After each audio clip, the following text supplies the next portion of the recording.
Hello, friends and family. So, today we're going to show you some of our baking skills.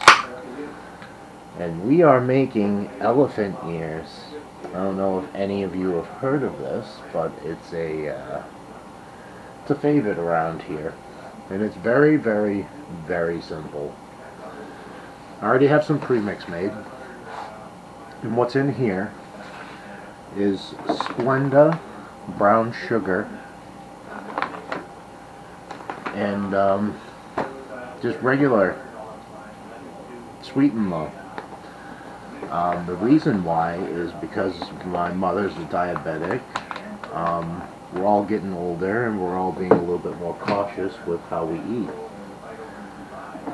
Also, what we're using, I'll bring it up nice and close so you can see. It just says Gina's Fall Mix. And what it is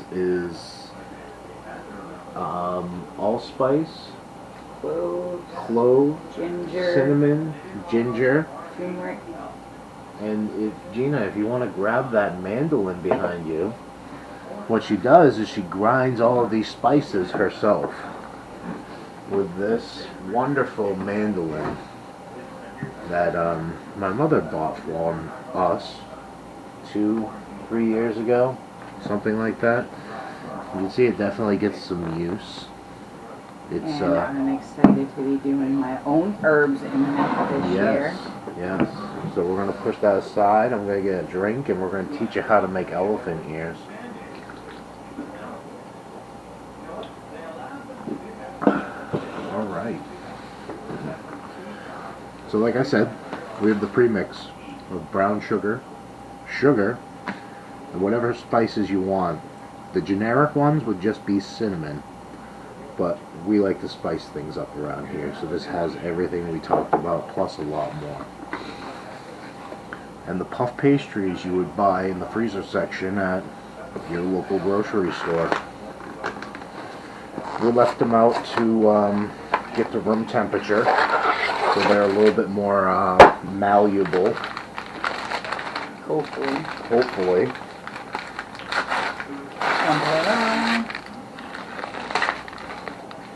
Oh yeah, we are good to go. It's almost 1 a.m. here, guys, so if we seem a little sluggish. Yes, 1 a.m. getting up at 11:30, so we can do the whole gardening thing, which we absolutely love.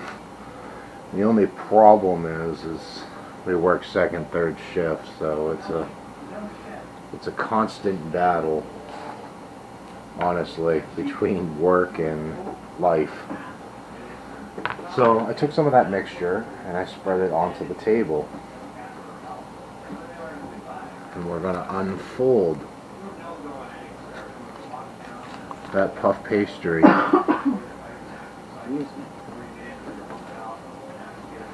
And since I did so much sugar, I'm going to go ahead and double this up right now. Oh boy, extra sugar. Well, no, not that. I'm just, doing twice as much because I laid out a lot of sugar. Get the papers out of the way.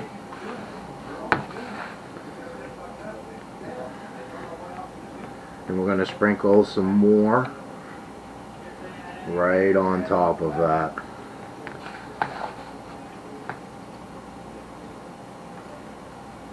Anybody's mouth watering yet? Mine. Yeah, Gina knows what we're making. I'm just curious how many of you out there know what this is. Elephant ear. Elephant ears. I'm wondering if it's a northern thing. Yeah, me too. We'll find out soon. We have plenty of southern friends that can tell us. I'm sure they have it down south. It's probably just called something way different. And of course, my mother being a cake decorator, we have rolling pins within arm's reach. Yeah, we have rolling pins in this house that would knock somebody out. Yeah, which is great for, criminals and whatnot. like a 10-pound marble one around here somewhere. So all I'm really doing, everybody, is just kind of incorporating that mixture right into the dough. Chris's mom actually holds the town record for longest throw of cast iron skillet, so I could only imagine what she could do with the rolling thing. For real. Hopefully you're speaking loud enough. New camera, I keep forgetting. Yeah.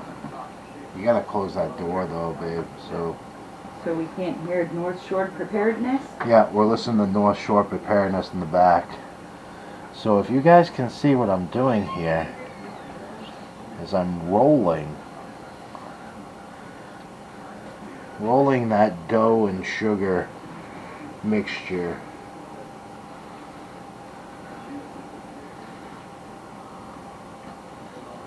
It's almost like our high school years all over again, rolling one up, right? Reminds me of home ec. Yep. So we just rolled it up. It's as easy as that. Do they even teach home ec in school anymore, I wonder? Probably not. Unless, you know, going to McDonald's is home ec and sliding a debit card through a machine which spits out food to you. If that's home ec, cool. Anyway, back to real life. So, we rolled up our dough and our sugar mixture. And I'm simply going to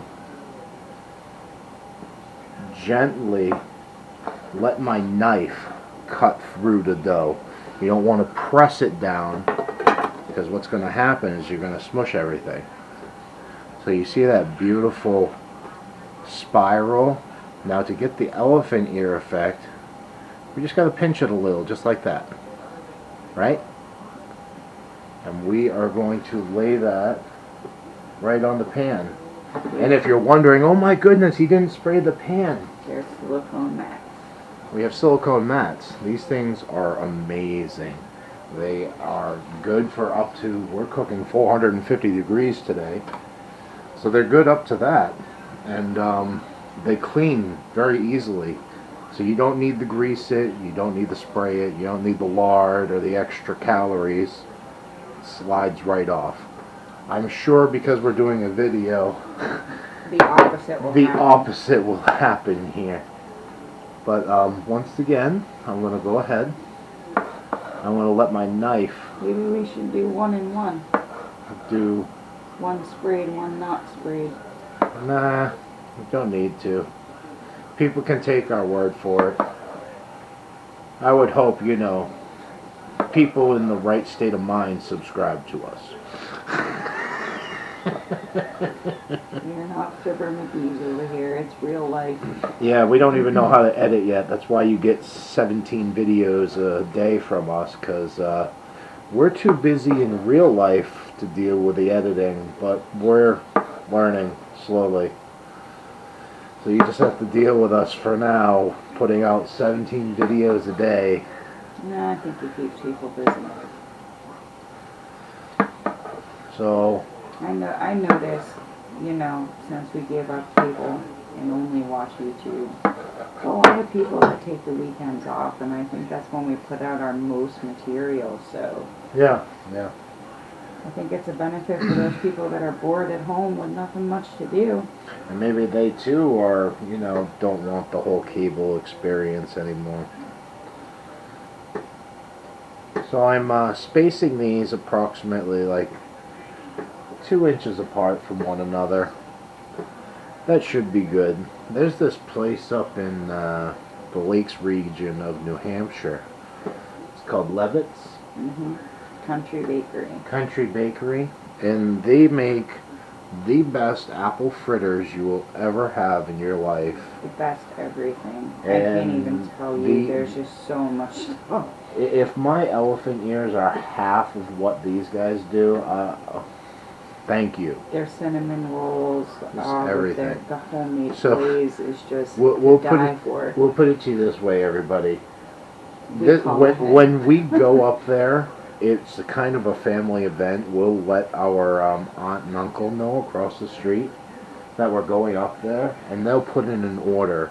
We'll put in the order the night before, and it usually tallies up to like $80 to $100 of pastry goods. Yes, we're all fat people here, but seriously, it's because it's that effing good. It's so unbelievably And good. their prices are Reasonable. very reasonable. We haven't been up there since current events, so don't quote us on that anymore. I'm sure geographically free. Is that right? Yeah, I believe so. Yeah, geographically free. Go subscribe to her. She lives up in that area. I'm not sure though. She has a nice new RV and traveling the country. I was gonna say, not for much longer. Yep. They're planning on hitting the dusty trail. Yep. So, okay, everybody. You see, we have our first round. And it looks like cinnamon buns. Yeah, they kind of do look like cinnamon buns. And, yeah, we'll probably just do a little bit of sprinkle on the tops. Why not, right? It'll be delicious, I promise. I might have to slather butter on those, but I really want to stay away from the butter. you can. Yeah, oh, you mean after. Yeah, fresh out of Yeah, see, she loves the lard and the sugar and all that stuff. I do, but I only love it during certain times. Alright, so it's a 450 oven. We're going to pop these in for 6 minutes. After the 6 minutes, you want to turn them 180 degrees and cook them for an additional 3 minutes, maybe 4. Shouldn't be any more than 10 minutes. So, into the oven we go. We will set the timer for 6 minutes. Oops, I hit the wrong button. There it is. I'm sure you can see it counting down in the background. So we're going to keep on doing this. So while we're sitting here watching Chris put his elephant ears together, one thing we can talk about is we actually just left live with a great group of men from Shed Wars. And women. And women. Come on. Well, tell me, I gotta stick up for the women here. You are the woman. You should stick up for the women. I say, hey guys, all the time. Yeah, so yeah. It is. We're just playing. It is gender neutral. Yes, we're just playing. But anyway, yeah. So. Where were they? They were Ed's Crazy Homestead. Yes, Ed's Crazy Homestead hosted Will It Grow? Homestead Aquarius. Homestead Aquarius. And I cannot remember the other fellow's name. Thor's something. Yeah, Thor's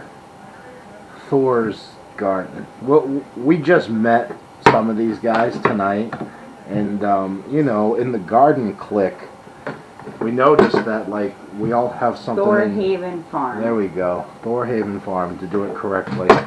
We noticed something in the garden clique, like we all have something to talk about here. We all get along.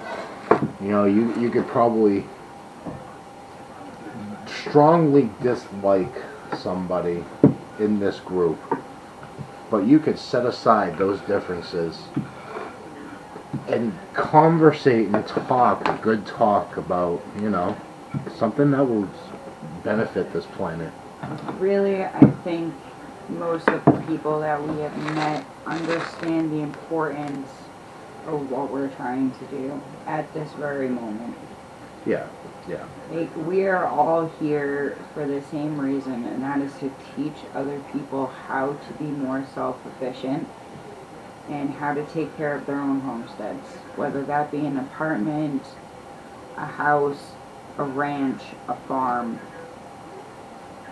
a little tiny condo in the city. A little house in the suburbs. we're just trying to do the best we can for our family with what we have to work with. Which is not very much. But we'll see. I'm expecting at least 300 pounds of food this year. Yes. We got our very first year growing, which was 2020. We got at least 150 pounds of food. Yeah, well, I say 100, but yeah. It was mostly cucumbers and tomatoes. If you can go back that far and look at our beginning of when I first started doing it on my own, just recording what I was growing, take a look at the jungle last summer. It was pretty bad. And I have at least learned how to properly prune things, and I spent all winter studying as much about every plant that I grew last year, plus what I wanted to grow this year in detail. Yeah. And so far, I think I'm doing pretty well, and I want to share that success with other people because it is possible. And I think that's what makes me different, is that I'm new and teaching people.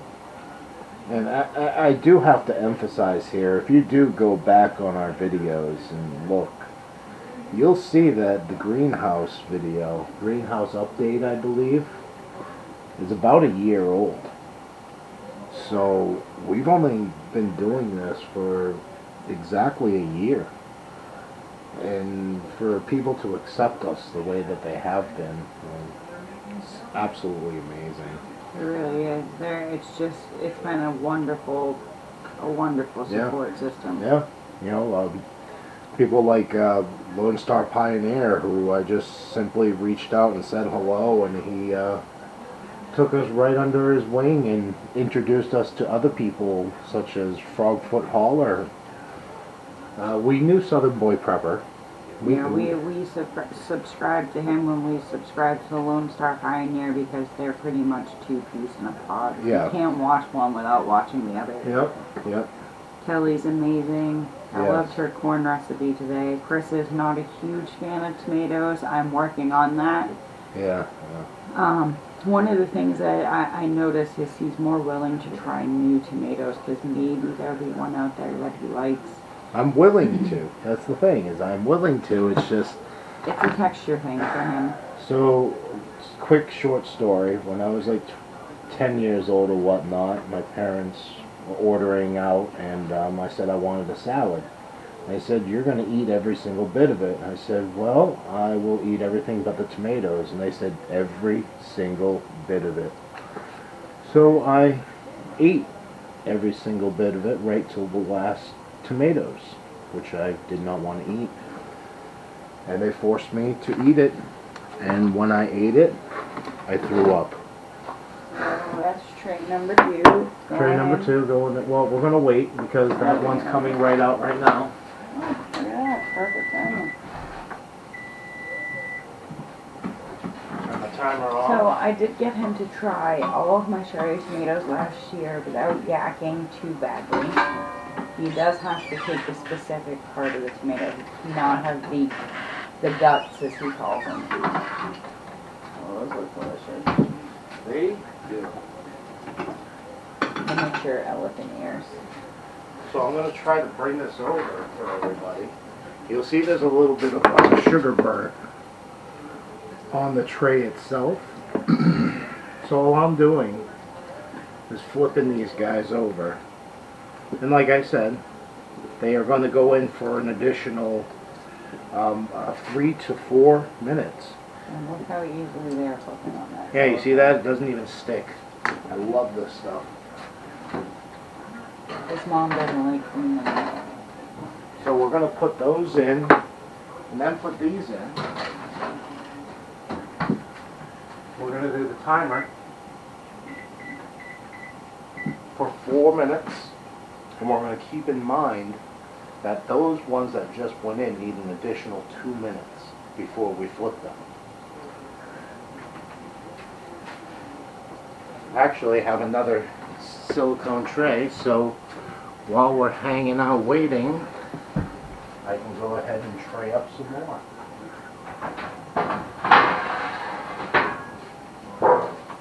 This is the definition of midnight munchies. Yes. Yes, it is. We work third shift, so technically this is like snack time for us when we're at What work. time is it? We usually have lunch. 12:54. So we usually have lunch, or you should, I guess normal people would say dinner, around 10 p.m. And during the weekdays, that is the last time we'll eat up until we wake up in the morning, which is usually around noonish, 11 o'clock, like I say sometimes if we're doing the gardening thing. So, yeah, where was I going with that? Yeah, we get up around 11 o'clock. So where you're going with that is the fact that we have lunch at 10. Yeah. So our last break, our 15-minute, if we were to eat, would be our snack time. Yeah. So it being midnight and us baking is nothing new. Nothing weird. And the weekends are our cheat days. Yes. I mean, these aren't horrible for you, but we tend to stay away from the whole carb. But when you have a craving, you have a craving. So all I'm doing is scraping what sugar I had left over right back onto the middle. And what we're going to do is repeat that process again. Yeah, we're making that many because we are fatties like that. We love our foods, especially homemade good ones like this stuff. Yeah. So we got another 2 minutes. I'm hoping this isn't going to be a super long video. I wanted to, well, we wanted to talk to you guys while we were doing bakery goods, because I think if you're a baker, you know that baked goods don't take very long, and you can usually have a good conversation while you're doing so. At least that's what, you know, our families used to do back in the day. Yeah, absolutely. So all I'm doing is the same process again, everybody. So, like I told Southern Boy Prepper tonight, he actually stopped in on the live that we were talking about. You know, I really think with the people that are involved with Shed Wars this year, and there's quite a few of them that we know, and there's some more that I think are going to join. Which we think we know very strongly who, but we're not going to say it. We'll let him announce that. That's his glory. Deal. I just think that we really could just change the world this year. And I want as many people as possible to understand the potential for food safety. I think we're going to have a serious issue with food supplies in the near future, and everybody and their brother should be growing food. I'm sure you see me in the background here. They didn't come out looking elongated like elephant ears do. We're going to call these guys cinnamon snails. They do look like snails. Yeah, they do a lot. They look a lot more like snails than elephant ears. So I would imagine to get the effect of the elongated ear, it would just be a matter of stretching them out more. But you see, they're little cinnamon snails. We're going to let those cool off for a few. We'll sit here and hang out with you for a few minutes longer, and we can give you a taste review. They smell like jewel. Yeah. So is there anything else you want to say to anybody, anyone out there who may be watching this wicked long video of baking? I don't know. I want to thank everybody that has been there for us. Like, it amazes me every day the amount of just encouragement and support we get. I mean, we even had a visitor stop by today who's made a huge, impact in the community with just the school system and gardening. Yes. She actually just transferred to another school and she wants to do the same thing there, and she's taking these kids to greenhouses, and we really need to get out there the importance of what our ancestors did. And I don't even want to say ancestors like it was such a long time ago, because it was not. But each generation, they need to carry on the old traditions, and we need to teach them that.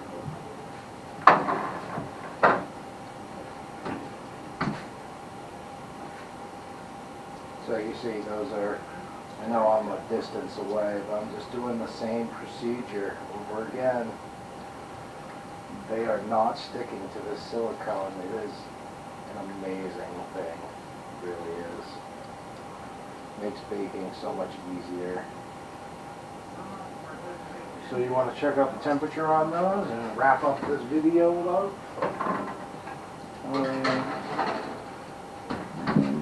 So remember, we have that set for 6 minutes. This time they looked a little bit under. So I would say try the outside, probably not bite into the mic. And I'm going to be a hero and bite right through the whole thing. See that? Pulled right apart. Oh, amazing. Exactly like an elephant ear. Very fluffy. A little crunchy. Nice little crunch to it. Not horribly sweet, but just enough. Then in the middle, it's almost like that underdone taste, but it is not. It's so moist and so delicious. I will definitely enjoy these. So there you are, everybody. That's what you call an elephant ear. If you see them at a baked goods place, you'll find them to be, you know, a good 8 inches by 8 inches. It's a good size pastry. Give them a break apart. Give you a break apart.